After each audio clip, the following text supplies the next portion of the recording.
نے بیان فرمایا ہے تاکہ لوگوں کو تعارف ہو جائے اس الہ کا، اس کی صفات کون سی ہیں۔ اللہ لا الہ الا هو الحی آیت الکرسی پڑھی نے نا، اللہ نے دعویٰ کیا کوئی الہ نہیں۔ دلیلیں پڑھو، گھر میں جانا دلیلیں پڑھو، الہ کون ہوتا ہے؟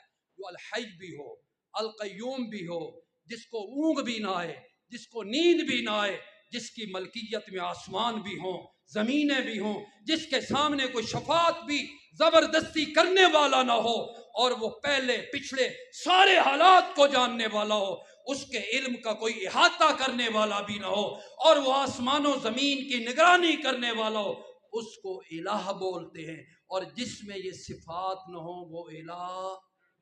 بھائیو، ہمارا قصور صرف یہ ہے، لوگ تو ہمارے بارے میں بڑی باتیں کرتے ہیں، گلیوں میں، محلوں میں، دکانوں پہ بیٹھ کر، اے نبیاں دے گستاخ نے، ولیاں دے گستاخ نے۔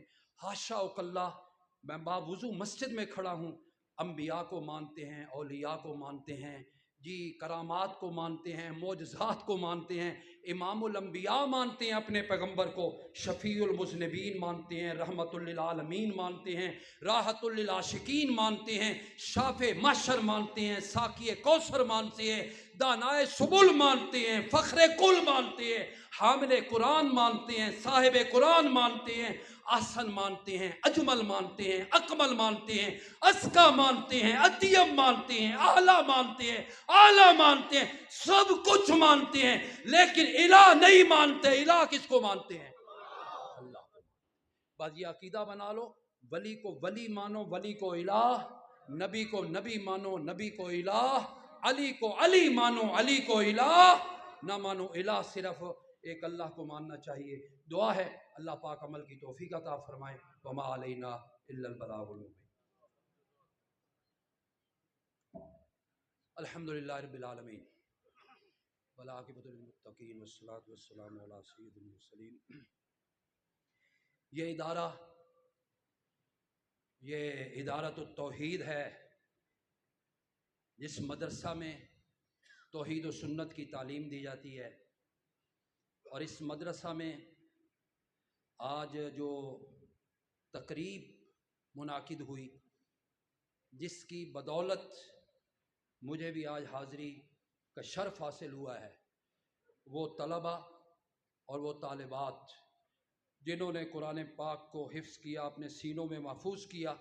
ناظرہ پڑھنے والوں نے قرآن پاک پڑھا، بچیوں نے پڑھا، بچوں نے پڑھا۔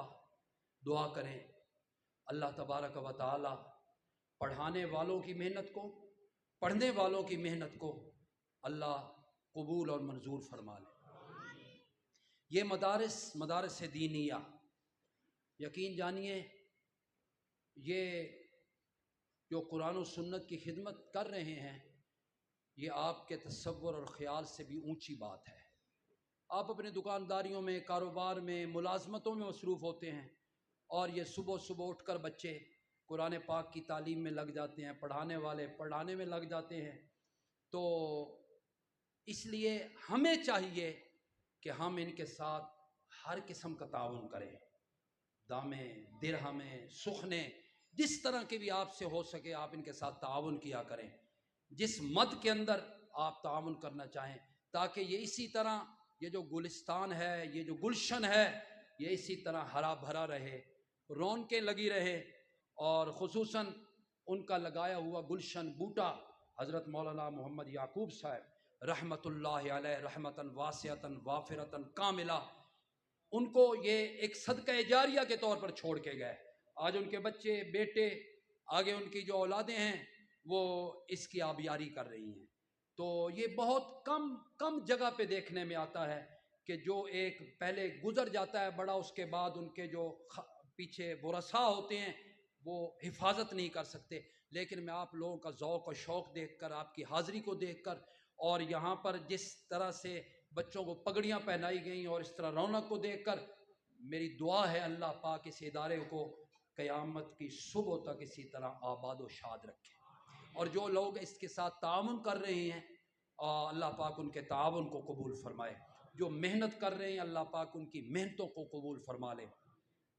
مولانا کے لیے دعا کیجیے گا، اللہ پاک ان کی قبر کو جنت کا باغ بنا دیں، کروٹ کروٹ اللہ انہیں جنت عطا فرمائیں۔ جس طرح سے انہوں نے توحید کی خدمت کی ہے اور توحید کو واشگاف الفاظ میں بیان کیا ہے، انشاءاللہ اللہ نے ان کے درجات بہت بلند کیے ہوں گے۔ اللہ انہیں جنت الفردوس میں اور زیادہ مقام عطا فرمائے۔ اللہ ان کے بیٹوں کو، ان کی آگے جو اولاد ہے، ان کو اسی طرح اس محنت کو جاری رکھنے کی توفیق عطا فرمائے۔ بیماروں کے لیے دعا کر دیں، اللہ تمام بیماروں کو شفا عطا فرمائے۔ جتنے بھی حضرات یہاں تشریف لائے ہیں آج اس پروگرام میں، سب کی حاضری کو اللہ قبول فرما لے، سب کے بیٹھنے کو اللہ قبول فرما لے۔ ہم آپ کے پاس آئے، میں ہوں، مجھ سے پہلے جن حضرات نے آپ کے سامنے اپنا معافی ضمیر بیان کیا، اللہ پاک ان کے تقاریر کو بھی اللہ قبولیت کے شرف سے اللہ پاک نواز دیں۔ یا اللہ جتنے بھی ضرورت مند ہیں، جائز ضرورتیں ہیں، مولا سب کی جائز ضروریات پوری فرما دے۔ یا اللہ جو بے اولاد ہیں، یا اللہ ان کو اولاد نرینہ صالحہ عطا فرما دے۔ یا اللہ جو تنگ دست ہیں ان کی تنگ دستی دور فرما دے۔ یا اللہ جو کاروباری سلسلے میں پریشان ہے، گھریلو سلسلے میں پریشان ہے، یا اللہ سب کی سب پریشان